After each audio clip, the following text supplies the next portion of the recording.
So why are we sick? Why do we have such issues with sickness and disease in our children and in adults? Things we're seeing in our children that we didn't see really at all, even going back 50, 60, 70 years.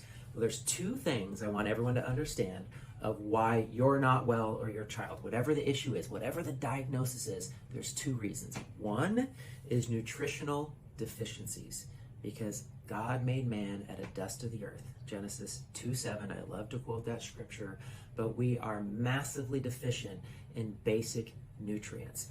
Minerals, magnesium, iodine, potassium, iron. Anemia is such a big issue. You even go back like vitamin C and scurvy back in the days of the sailors. They're bleeding out and people are dying, and they think, maybe they thought it was God's curse or some plague or something like that. Well, they were deficient in vitamin C. So we have that simple example that we can understand that today there is still a huge problem with nutritional deficiencies, which is why so many people aren't well, and those have to be addressed. And we lab test to find out those things. We do blood work, we do hair analysis, and we can find out what your deficiencies are. And if you restore those, it's amazing. The body is designed to heal itself, and people will begin to get well. So that's number one, that's huge. Number two, we have all been poisoned. So it's sad. It's really crazy where our world has gone in the last 100 years. Sadly, mostly because of corporate America and money and greed.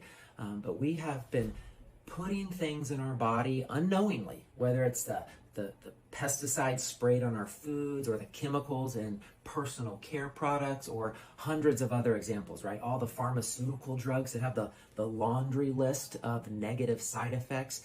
And why? Because they're toxins and poisons, and we're putting toxins in our body. And again, it's nobody's fault. I tell people all the time, it's not your fault. We have all been so deceived by all the poisons that have been introduced into our world in the last 100 years.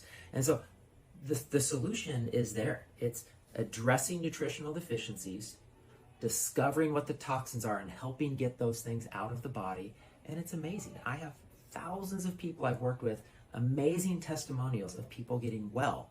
And you will, because God designed the body to heal itself. I sound like a broken record, but you really got to grasp that concept that this isn't inevitable, this isn't genetic, this isn't hopeless. This is actually very, very filled with hope.